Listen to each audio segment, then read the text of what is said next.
गौतम बुद्ध ने कहा था कि एक खुखार जंगली जानवर की तुलना में एक कपटी और दुष्ट मित्र से ज्यादा डरना चाहिए, क्योंकि जानवर तो सिर्फ आपके शरीर को नुकसान पहुंचाता है, लेकिन एक कपटी और धोखेबाज मित्र आपकी बुद्धि को नुकसान पहुंचाता है। एक बुरा मित्र ही आपको ऐसी दशा में ला सकता है जहां आपको लगने लगे कि ये दुनिया बहुत बुरी है, अब यहाँ जीकर भी क्या फायदा है। और ऐसा तब होता है जब आपके साथ विश्वासघात होता है, आपको धोखा दिया जाता है, और धोखा भी उसी व्यक्ति को मिलता है जिसने दूसरे पर अंधा विश्वास किया हो। कभी भी हम किसी पर एकदम से भरोसा नहीं करते, भरोसा धीरे धीरे बढ़ता है, लेकिन एक समय आने के बाद यह भरोसा इतना मजबूत हो जाता है कि हम उस व्यक्ति के लिए अपने आंख, कान और दिमाग सब बंद कर लेते हैं। और फिर ऐसी स्थिति में ही हमारा सबसे विश्वास पात्र व्यक्ति हमें इतना बड़ा धोखा दे देता है कि हमारा दुनिया पर से भरोसा उठ जाता है और हम हर किसी को शक की नज़र से देखने लगते हैं। असल में देखा जाए तो ये दुनिया धोखे पर ही चल रही है। हम अपनी जिंदगी में कभी ना कभी, कहीं ना कहीं, किसी न किसी को धोखा देते ही रहते हैं, और दूसरे लोग भी हमें धोखा दिए जा रहे हैं। दूसरे धोखा दे तो बात समझ भी आती है, लेकिन हम तो वर्षों से खुद को ही धोखा देते आ रहे हैं। हम स्वयं को ऐसी ऐसी बातें समझा देते हैं जिससे हमें सच्चाई का सामना न करना पड़े और हम झूठी दुनिया में ही खोए रहें। धोखा या विश्वासघात दो धारी तलवार की तरह होता है। हमें लगता तो है कि हम सामने वाले को धोखा देकर उसे मूर्ख बना रहे हैं, लेकिन ये धोखे की तलवार आज जितनी गर्दन सामने वाले की काटती है, भविष्य में उतनी ही गर्दन हमारी भी कटती है।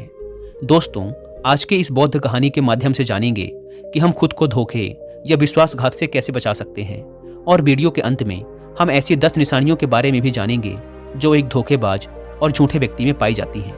एक युवा व्यक्ति बहुत ही क्रोधित अवस्था में पहाड़ी की चोटी से कूदकर आत्महत्या करने जा रहा था। जैसे ही वह पहाड़ी के शिखर पर पहुंचा, वह जोर से चिल्लाया, यह दुनिया इतनी बुरी क्यों है? यहाँ सब इतने स्वार्थी क्यों हैं? अब मेरे जीने का कोई फायदा नहीं। उसी पहाड़ी के शिखर पर एक बौद्ध भिक्षु अपनी ध्यान साधना में लीन थे। इस युवा व्यक्ति की तेज क्रोधित आवाज को सुनकर वे ध्यान से जागे। उन्होंने देखते ही समझ लिया कि युवा व्यक्ति यहाँ आत्महत्या करने आया है। वह व्यक्ति पहाड़ी से कूदने ही वाला था कि बौद्ध भिक्षु उसका हाथ पकड़कर उसे पीछे खींचते हुए बोले, क्या हुआ? आगे का रास्ता खत्म हो गया क्या? युवा व्यक्ति ने कहा, कैसा रास्ता? यहाँ तो कोई रास्ता ही नहीं है। मैं तो यहाँ से कूदकर आत्महत्या करने वाला हूँ। बौद्ध भिक्षु ने कहा, मरना तो एक दिन सभी को है, लेकिन तुम्हें इतनी जल्दी क्यों है? युवा व्यक्ति ने कहा, क्योंकि ये दुनिया रहने लायक नहीं है। यहाँ सब स्वार्थी हैं, सब धोखेबाज हैं। मैंने जिस पर भी भरोसा किया, सभी ने मुझे धोखा दिया।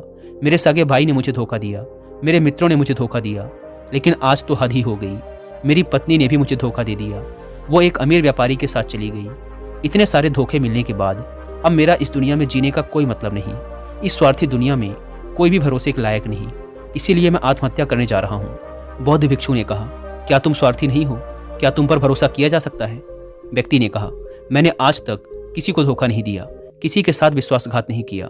आप चाहो तो मेरे गांव में जाकर भी पूछ सकते हो। लोग ही अक्सर मेरा फायदा उठाते रहते हैं, लेकिन मैंने आज तक किसी के साथ बुरा नहीं किया। बौद्ध भिक्षु ने कहा, मैं तुम पर भरोसा नहीं कर सकता। तुम्हें मुझे ये सिद्ध करके दिखाना पड़ेगा कि तुम एक स्वार्थी व्यक्ति नहीं हो। व्यक्ति ने पूछा, ये सिद्ध करने के लिए मुझे क्या करना पड़ेगा? भिक्षु ने कहा, तुम्हें अगले 1 साल तक मेरे साथ मेरे आश्रम में रहना पड़ेगा। तब जाकर मैं जान पाऊंगा कि तुम एक ईमानदार व्यक्ति हो या फिर तुम भी दूसरों की ही तरह स्वार्थी और धोखेबाज हो। व्यक्ति ने कहा, ठीक है, मैं आपके साथ आपके आश्रम में 1 साल तक रहूंगा और खुद को सिद्ध करके दिखाऊंगा। बौद्ध भिक्षु उस युवा व्यक्ति को अपने साथ अपने आश्रम में ले आए और उसे अपना शिष्य बना लिया। अगले दिन सुबह होते ही बौद्ध भिक्षु ने उस नए शिष्य को अपने पास बुलाया और कहा, मुझे तुम पर भरोसा तो नहीं है, लेकिन फिर भी तुम जाओ और भिक्षा मांग कर लाओ। तब तक मैं तुम्हारे दूसरे गुरु भाइयों को शिक्षा देता हूँ। उस युवा शिष्य ने गुरु को प्रणाम किया और भिक्षा मांगने के लिए चल पड़ा।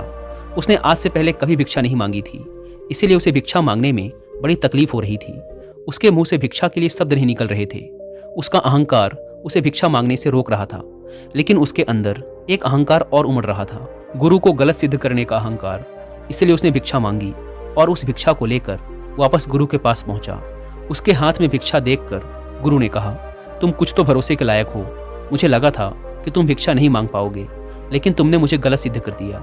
आओ मेरे साथ मेरी कुटिया में चलते हैं, वहां मैं तुम्हें कुछ दिखाना चाहता हूँ। गुरु उस शिष्य को अपने साथ अपनी कुटिया में ले गए। वहां कुटिया में ऊपर एक मटकी लटक रही थी।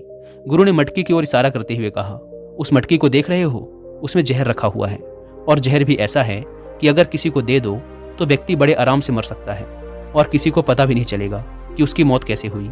युवा शिष्य ने कहा, लेकिन गुरुदेव, आप ऐसा मुझे क्यों बता रहे हैं? बौद्ध भिक्षु ने कहा, मैं बस तुम्हें सावधान कर रहा हूँ कि कभी इसे गलती से खा मत लेना। कुछ दिनों बाद गुरु अपने शिष्यों के साथ एक जंगल से गुजर रहे थे। तभी कुछ जंगली लुटेरों ने अचानक उन पर हमला कर दिया। सभी शिष्य अपनी अपनी जान बचाकर इधर उधर भागने लगे, लेकिन ज्यादा उम्र होने की वजह से गुरु नहीं भाग पा रहे थे। यह बात उस युवा शिष्य ने अनुभव की और वह बहादुरी का प्रदर्शन करते हुए अपने गुरु को डाकुओं से बचाकर आश्रम तक सुरक्षित ले आया। आश्रम पहुंचकर गुरु ने उस शिष्य की सभी के सामने बहुत प्रशंसा की और कहा, तुम सभी लोगों से अच्छा तो मेरा यह नया शिष्य है, जिसने अपनी जान पर खेलकर मेरी जान बचाई और मुझे सुरक्षित यहाँ तक ले आया। आज से मुझे इस पर पूरा भरोसा है। उस दिन के बाद से हर सुबह जब भी गुरु उस शिष्य से मिलते तो उससे एक बात जरूर कहते, मुझे तुम पर पूरा भरोसा है। धीरे धीरे गुरु का उस शिष्य पर भरोसा बढ़ता चला गया और वह इतना बढ़ गया कि गुरु ने एक दिन शिष्य को अपने पास बुलाया और कहा, मेरा कोई पुत्र नहीं है, लेकिन तुम मेरे पुत्र जैसे ही हो। अब मेरी उम्र हो चुकी है, मैं बूढ़ा हो गया हूँ, इसीलिए मैं चाहता हूँ कि मेरी मृत्यु के बाद इस आश्रम की बागडोर तुम अपने हाथों में ले लो। शिष्य ने कहा, गुरुदेव, अगर आपकी यही इच्छा है तो मैं आपकी खुशी के लिए ये जिम्मेदारी भी उठाऊंगा। इतना कहकर शिष्य वहां से चला गया। कुछ दिनों बाद गुरु बीमार पड़ गए तो उन्होंने आश्रम के सभी शिष्यों को बुलाकर यह घोषणा कर दी कि मेरे बाद इस आश्रम का संचालन ये युवा शिष्य करेगा। धीरे धीरे दिन बीतने लगे और उस युवा शिष्य के मन की बेचैनी बढ़ने लगी। वो जल्द से जल्द आश्रम को अपने कब्जे में लेना चाहता था। वो हर सुबह गुरु के पास जाकर यही देखता कि गुरु के स्वास्थ्य में कोई प्रभाव पड़ा या नहीं, लेकिन गुरु का स्वास्थ्य तो दिन प्रतिदिन अच्छा होता जा रहा था। अब तो उसके सब्र का बाण भी टूटने लगा। उसके रातों की नींद चली गई। वह हर समय यही सोचता रहता कि कैसे गुरु को रास्ते से हटाया जाए और किसी को पता भी न चले। कभी वह सोचता कि गुरु को नदी में धक्का दे देता हूँ, लेकिन अगले ही पल उसे ख्याल आया कि गुरु तो अच्छे तैराक हैं, वो तैरकर बाहर आ जाएंगे। फिर कभी सोचता कि गुरु को गला दबाकर मार देता हूँ। सब जानते हैं कि मैं गुरु का भरोसेमंद हूँ, इसलिए मुझ पर किसी को शक भी नहीं होगा। लेकिन फिर वह सोचता कि अगर थोड़ी सी भी चूक हुई तो इससे बात बिगड़ भी सकती है। मुझे कोई ऐसा तरीका ढूंढना होगा जिसमें गुरु की मौत भी हो जाए और सभी को यही लगे कि यह एक स्वाभाविक मृत्यु थी और भगवान को यही मंजूर था। एक दिन वह युवा शिष्य गुरु के पास उनकी कुटिया में बैठा हुआ था। तभी उसकी नज़र ऊपर लटक रही मटकी पर पड़ी। उसे याद आया कि गुरु ने कहा था इसमें जहर है, और जहर भी ऐसा है जिसका किसी को पता नहीं चलता। उसने सोचा कि यही सही रहेगा, ये जहर गुरु को दे देता हूँ और किसी को पता भी नहीं चलेगा कि उनकी मृत्यु कैसे हुई। फिर पूरे आश्रम पर सिर्फ मेरा नियंत्रण होगा। अगले दिन उसने चुपके से गुरु की कुटिया से वो जहर चुरा लिया और उसे गुरु के खाने में मिला दिया। गुरु ने वह खाना खा लिया और रात में सोने चले गए। लेकिन जब सुबह हुई तो पूरा आश्रम जागा, पर गुरु नहीं जागे। शिष्यों ने गुरु की कुटिया में जाकर देखा तो पता चला कि गुरु की तो मृत्यु हो गई है। जब यह बात उस युवा शिष्य को पता चली तो वह अंदर ही अंदर बहुत खुश हो गया और आश्रम को अपने नियंत्रण में लेने का काम शुरू कर दिया। उसी आश्रम में गुरु का एक सबसे पुराना शिष्य भी था। वह चुपचाप यह सारी घटना देख रहा था। वह अपनी कुटिया में गया और वहां से एक औषधि ले आया और वह औषधि गुरु को पिला दी। थोड़ी ही देर में गुरु की चेतना लौट आई और वह एकदम स्वस्थ होकर बैठ गए। यह सब देखकर उस युवा शिष्य के पैरों तले जमीन खिसक गई। वह बुरी तरह घबरा गया। गुरु ने बाकी के सभी शिष्यों को अपने अपने कामों में वापस भेज दिया और उस युवा शिष्य को अपने पास बुलाकर कहा, क्या तुम अभी भी विश्वास करने के लायक हो? क्या तुमने मुझे धोखा नहीं दिया? क्या तुम स्वार्थी नहीं हो? वह शिष्य गुरु के चरणों में गिर पड़ा और बोला, पता नहीं ये अपराध मुझसे कैसे हो गया। मैंने आज से पहले तो कभी किसी को धोखा नहीं दिया था। लोग ही मुझे धोखा देते आए हैं, लेकिन पता नहीं क्यों और कैसे मैंने आज आपको धोखा दे दिया। गुरु ने कहा, तुम मुझे धोखा दे ही नहीं सकते थे, क्योंकि मैंने तुम पर कभी भरोसा किया ही नहीं था। मैं किसी भी इंसान पर भरोसा नहीं करता। मैं केवल उसी पर भरोसा करता हूँ जो मैं अपनी आंखों से देखता हूँ। और मुझे तुम्हारे अंदर लालच दिखाई दे रहा था, और ये लालच भी मैंने ही तुम्हें जानबूझकर दिया था, क्योंकि कोई भी व्यक्ति केवल 3 कारणों से ही किसी के साथ विश्वासघात करता है। पहला स्वार्थ, दूसरा लालच और तीसरा ईर्ष्या। दोस्तों, यहाँ पर मैं आपको कुकू एफएम पर एक ऑडियो बुक रिकमेंड करूंगा जिसका नाम है दोगलापन, जिसे लिखा है भारत पे के फाउंडर और शार्क टैंक के सबसे फेमस जज असनीर ग्रोवर ने। इस ऑडियो बुक में आप सीखेंगे कि किसी पर भी अंधा विश्वास करना कितना भारी पड़ सकता है। असनीर ने अपने दोस्तों पर अंधा विश्वास किया, जिसका परिणाम ये हुआ कि उन्हें उनकी ही बनाई कंपनी भारत पे से बड़ी ही चालाकी से निकाल दिया गया। इस ऑडियो बुक को पूरा सुनकर आप असनीर ग्रोवर की लाइफ और उनके द्वारा की गई गलतियों से बहुत कुछ सीख कर उसे अपनी लाइफ में अप्लाई कर सकते हैं। मैंने भी अभी रिसेंटली ही इस ऑडियो बुक को सुनकर फिनिश किया है। 3 बातें जो मैंने इस ऑडियो बुक से सीखी हैं। पहली बात, किसी पर भी आंख बंद करके भरोसा नहीं करना है, और ऐसा काम या बिजनेस जिसको आपने बड़ी मेहनत करके खड़ा किया है उसका अल्टीमेट कंट्रोल अपने पास ही रखना है। दूसरी बात, हमेशा अपने से बड़े लोगों की संगत में रहिए और बड़ी बड़ी व नई जगहों में घूमने जाइए। असनीर दिल्ली के निवासी हैं। जब तक दिल्ली में थे लगता था यही सबसे बड़ी जगह है, लेकिन जब यूएस, कनाडा, फ्रांस जैसी जगहों में घूमने गए फिर उनका पूरा नजरिया ही बदल गया। और तीसरी बात, अपने परिवार को कभी नजरअंदाज नहीं करना है, क्योंकि सबसे मुश्किल वक्त में केवल परिवार ही साथ खड़ा रहता है। इस किताब में सीखने लायक ऐसे ही और भी बहुत से इंपॉर्टेंट लाइफ लेसन्स हैं जिन्हें आप इस ऑडियो बुक को पूरा सुनकर सीख सकते हैं। और जिन्हें कुक एफएम के बारे में नहीं पता, यह इंडिया का सबसे बड़ा ऑडियो शो प्लेटफॉर्म है जहां पर आप 10,000 से ज़्यादा ऑडियो शोज को सुन सकते हैं, वो भी अपनी मनपसंद लैंग्वेज में। वैसे इस प्लेटफॉर्म का मंथली सब्सक्रिप्शन पड़ता है 99 रुपीज़ का, लेकिन अगर आप यूज़ करते हैं कूपन कोड WI50 तो आपको इसके फर्स्ट मंथ के सब्सक्रिप्शन पर मिलेगा 50% का डिस्काउंट, यानी आपको पड़ेगा 99 की बजाय सिर्फ 49 रुपीज़ का। ऐप को डाउनलोड करने की link description and first comment पर मिल जाएगी। आइए कहानी पर वापस लौटते हैं। उस युवा भिक्षु ने गुरु से पूछा, लेकिन गुरुदेव, मैं खुद को इस स्वार्थ, लालच और ईर्ष्या से कैसे मुक्त रख सकता हूँ? गुरु ने कहा, खुद को पढ़ो, खुद को जानो, खुद के भीतर उतरने का प्रयास करो। इंसान के भीतर बड़ी संभावना है, वह खुद को कुछ भी बना सकता है, वह कुछ भी हो सकता है। और जब तुम में कोई बदलाव आए तो खुद के भीतर झांक कर ये जानने का प्रयास करो कि तुम क्यों बदल रहे हो, कौन तुम्हें बदल रहा है, ये बदलाव अच्छा है या बुरा। खुद का आत्मनिरीक्षण करने का प्रयास करो। गुरु के ये शब्द सुनकर शिष्य ने फिर उनके पैर पकड़ लिए और कहा, गुरुदेव, मैं आपका ही शिष्य बनकर रहना चाहता हूँ और ये ज्ञान प्राप्त करना चाहता हूँ कि मैं कौन हूँ, क्या हूँ और क्यों मैं बदल जाता हूँ। गुरु ने कहा, हमारे आसपास ऐसे बहुत से लोग हैं और ऐसे बहुत से लोग हुए हैं जो इस बात की मिसाल हैं कि उन्होंने अपने स्वार्थ, लालच और ईर्ष्या के बस में आकर कभी भी किसी को धोखा नहीं दिया, किसी के भी साथ विश्वासघात नहीं किया।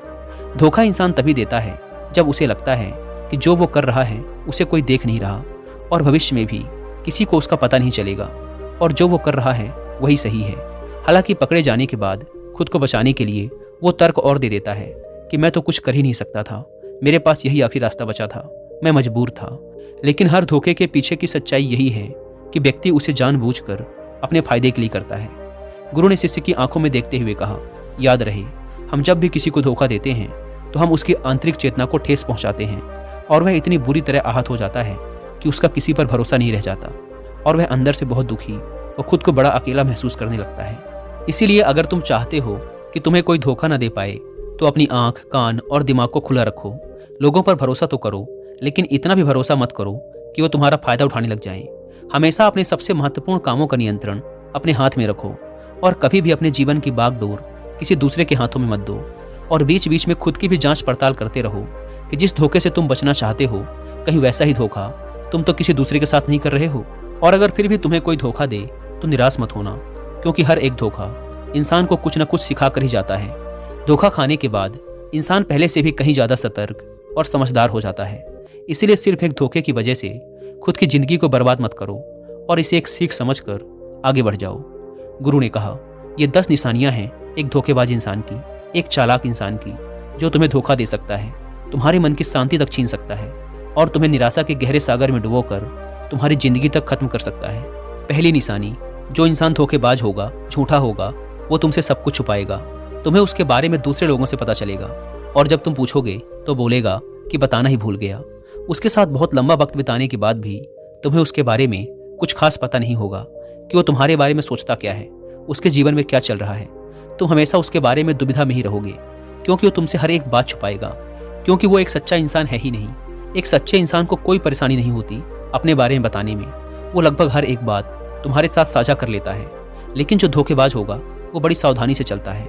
तो ये बात हमें गौर करनी चाहिए कि जिस इंसान के साथ हम रिश्ते में हैं, जिसे हम अपनी ज़िंदगी सौंपने वाले हैं, जिसके साथ हम प्रेम का, विश्वास का सौदा करने वाले हैं, क्या वो अपनी पूरी ज़िंदगी हमारे साथ एक खुली किताब की तरह साझा करता है या नहीं, या वो हमसे चीज़ें छुपाता है। अगर वो छुपाता है तो वो इंसान एक बहुत बड़ा धोखेबाज है। दूसरी निशानी, जो इंसान धोखेबाज होता है और जिसका हमसे सच्चा प्रेम नहीं होता, उसे हमारी परवाह कभी नहीं होती। हम चाहे उसकी कितनी ही परवाह कर लें, कुछ भी कर दें उसके लिए, लेकिन उसे जरा सी भी परवाह नहीं होगी। और ऐसा एक बार नहीं, बार बार देखने को मिलेगा। लेकिन हम इसे देख कर भी अनदेखा कर देते हैं। ये हमारी गलती है। हम अपने मोह के चलते सच आंखों के सामने होते हुए भी उसे देख नहीं पाते। ये हमारी कमी है। अगर हम थोड़ा होशपूर्वक देखने का प्रयास करें तो हमें पता चलेगा कि उसे हमारी कोई परवाह नहीं। तीसरी निशानी, जो इंसान धोखेबाज होता है वो बहुत बड़ा झूठा भी होता है। उसकी खुद की बातें ही खुद से मेल नहीं खाती, उसकी जुबान बार बार बदलती रहती है, वह अपनी ही बातों पर खरा नहीं उतरता, लेकिन हम उसकी झूठी सच्ची बातों पर फंस जाते हैं, इसीलिए हम उसे पहचान नहीं पाते। चौथी निशानी, एक धोखेबाज व्यक्ति हमारे सामने तो हमारी चापलूसी और झूठी प्रशंसा कर लेगा, लेकिन वो कभी भी हमारे पीठ पीछे या दूसरों से हमारी प्रशंसा नहीं करेगा और हमें इज्जत नहीं देगा। हम चाहे उसके लिए मर ही क्यों न जाएं, लेकिन वो कभी भी हमारी प्रशंसा नहीं करेगा और हमें उतनी अहमियत कभी नहीं देगा जितनी हम उसे अपनी ज़िंदगी में देते हैं, क्योंकि वो एक दिन हमें धोखा देने वाला है। तो हमें बहुत बड़ा धोखा मिले, इससे अच्छा है कि हम पहले ही सावधान हो जाएं। पांचवी निशानी, वो क्या कहते हैं उस पर ध्यान मत दो, बल्कि वो तुम्हारे साथ क्या करते हैं उस पर ध्यान दो, क्योंकि बातें कहना बड़ा आसान है लेकिन करना बड़ा मुश्किल। पर अधिकतर लोग इन्हीं बातों पर आकर फंस जाते हैं। इसीलिए चाहे वो तुमसे कितनी ही बातें करें, कितने ही वादे करें, लेकिन जब तक वो उन्हें करके ना दिखाएं, भरोसा मत करना। छठी निशानी, ये अक्सर प्रेम संबंधों में देखने को मिलती है कि एक धोखेबाज व्यक्ति अपने से प्रेम करने वाले को ऐसे लेता है कि सामने वाला हमेशा उसके लिए उपलब्ध रहने वाला है, वो कहीं नहीं जाने वाला, यहीं पड़ा रहेगा उसके लिए। वो ना इज्जत देता है और ना ही सम्मान, और अगर उनसे सम्मान की भीख मांगी जाए तो वो और बेइज्जत करते हैं। अगर किसी रिश्ते में किसी से गिड़गिड़ाना पड़े, उससे भीख मांगना पड़े कि मुझे अपना समय दो, मुझसे बात करो, तो इससे घटिया रिश्ता और कोई हो ही नहीं सकता। जिसको तुमसे सच्चा प्रेम होगा वो खुद चाहेगा कि उसका ज़्यादातर समय तुम्हारे साथ बीते। जिससे तुम्हें समय की भीख मांगनी पड़े, समझ जाओ कि उसके अंदर तुम्हारे लिए कोई प्रेम नहीं है। सातवीं निशानी, उसके पास हर काम के लिए समय होगा, लेकिन तुम्हारे लिए कभी भी समय नहीं होगा। वो अपनी ज़िंदगी में तुम्हारे लिए कुछ भी नहीं छोड़ेंगे, लेकिन तुम्हें कभी भी छोड़ देंगे। वो तुमसे बात तभी करेंगे जब उनका मन होगा, ना कि तब जब तुम्हें उनकी ज़रूरत होगी। वो तुम्हें तो किसी दूसरे इंसान से बदल सकते हैं, लेकिन तुम्हारे लिए कुछ भी नहीं बदलेंगे, ना अपनी आदतें, ना अपना स्वभाव और ना ही अपना आराम। आठवीं निशानी, वो कभी भी तुम्हारे प्रति समर्पित और प्रतिबद्ध नहीं होंगे कि चाहे कुछ भी हो जाए हम तुम्हारे साथ हैं, चाहे कैसा भी समय हो हम तुम्हारा साथ देंगे। वो केवल अपनी शर्तों पर तुम्हारे साथ रहेंगे। जब जब उन्हें आराम होगा और अच्छा लगेगा वो तुम्हारे साथ रहेंगे, और अगर उन्हें थोड़ी सी भी तकलीफ हुई तो वो चले जाएंगे, क्योंकि वो अपने आराम से बाहर आकर तुम्हारे लिए कभी भी कुछ भी नहीं करने वाले। नौवीं निशानी, वो तुम्हें हमेशा दुख पहुंचाते रहेंगे, कभी जानबूझकर तो कभी उन्हें पता भी नहीं चलता कि वो तुम्हें कितना दुख पहुंचा रहे हैं, और तुम्हारे दिल को ठेस पहुंचती रहेगी। जो इंसान तुमसे सच्चा प्रेम करता है उसके साथ तुम्हें खुशी महसूस होगी। उसके साथ रहने पर तुम्हें ऐसा लगेगा कि जैसे तुम हल्के होकर हवा में उड़ रहे हो। और अगर तुम एक धोखेबाज, एक गलत इंसान के साथ रिश्ते में हो तो तुम्हें सब कुछ भारी भारी और बोझिल लगेगा। ऐसा लगेगा जैसे कुछ ठीक नहीं हो रहा। तुम्हारे अंदर से ये आवाज़ आएगी कि ये रिश्ता ठीक नहीं है तुम्हारे लिए, पर अगर तुम उसे सुनकर भी अनसुना कर देते हो तो ये तुम्हारी गलती है। 10वीं निशानी, तुम उनकी ज़िंदगी में कहीं नहीं होते, कोई विशेष जगह नहीं होती तुम्हारी उनकी ज़िंदगी में। वो जब चाहें बड़ी आसानी से तुम्हें अपनी ज़िंदगी से निकाल बाहर कर सकते हैं, और उन्हें कोई फ़र्क भी नहीं पड़ेगा। अगर तुम्हें भरोसा नहीं और सच्चाई जाननी है उनकी, तो कुछ दिनों के लिए उनकी ज़िंदगी से गायब हो जाओ। उन्हें ज़रा भी फर्क नहीं पड़ेगा, बल्कि वो तो और खुश हो जाएंगे कि अच्छा हुआ मुसीबत गई हमारी ज़िंदगी से, अब हम और आज़ाद हैं, अब हम जो चाहें वो कर सकते हैं। दोस्तों, अगर आप भी ऐसे इंसान के साथ रिलेशनशिप में हैं तो होश में आ जाइए और जितना जल्दी हो सके इससे बाहर आ जाइए। यकीन मानिए, ऐसे रिश्ते से बाहर आकर आपको शांति, सुकून, प्यार सब मिलेगा। और क्या सिर्फ वही एक इंसान है इस दुनिया में? आप एक बुरे इंसान को छोड़ेंगे तो 10 अच्छे इंसान आएंगे आपकी ज़िंदगी में, जो आपको सम्मान देंगे, प्यार देंगे। पर जब तक आप ऐसे झूठे इंसान के साथ जुड़े रहेंगे आपको दूसरे अच्छे इंसान दिखेंगे ही नहीं। लेकिन जैसे ही आप ऐसे धोखेबाज इंसान को छोड़ेंगे आपकी ज़िंदगी में अच्छे इंसान आने शुरू हो जाएंगे। एक बात और, आजकल जिन लोगों के साथ रिलेशनशिप में, प्यार में धोखा होता है, वो कहते हैं कि प्यार व्यार कुछ नहीं होता, सब कुछ धोखा होता है। आजकल सब कुछ झूठ है, लेकिन ये पूरी तरह सही नहीं है। वो इंसान जिसने आपको धोखा दिया वो प्यार का मतलब नहीं जानता था। पर आज भी दुनिया में ऐसे बहुत से लोग हैं जो प्यार करना भी जानते हैं और उसे निभाना भी जानते हैं। जिन जिन लोगों के साथ धोखा हुआ वो तो अपनी तरफ से सच्चा प्यार कर ही रहे थे ना। प्रेम तो ईश्वर का वरदान है और प्रेम पर ही ये दुनिया टिकी है। अगर एक गलत इंसान आपके प्रेम को नहीं समझ पाया तो इसका मतलब ये नहीं कि इस दुनिया में प्रेम ही नहीं है। ये दुनिया प्रेम से ही चलती है। ये हंसती नाचती दुनिया प्रेम करने वालों के बदौलत ही है। और अंत में एक बात और दोस्तों, अगर आपको अपने परिवार वालों से धोखा मिले या फिर आपको कोई गलतफहमी हो गई हो तो कोशिश यही करिएगा कि आप लोग एक दूसरे की बातों को समझें, एक दूसरे को जानें और एक दूसरे को माफ़ करें। क्योंकि दोस्तों, आपको बहुत सारे लोग मिल जाएंगे, लेकिन आपके परिवार जैसे लोग आपको पूरी दुनिया में कहीं और नहीं मिलेंगे।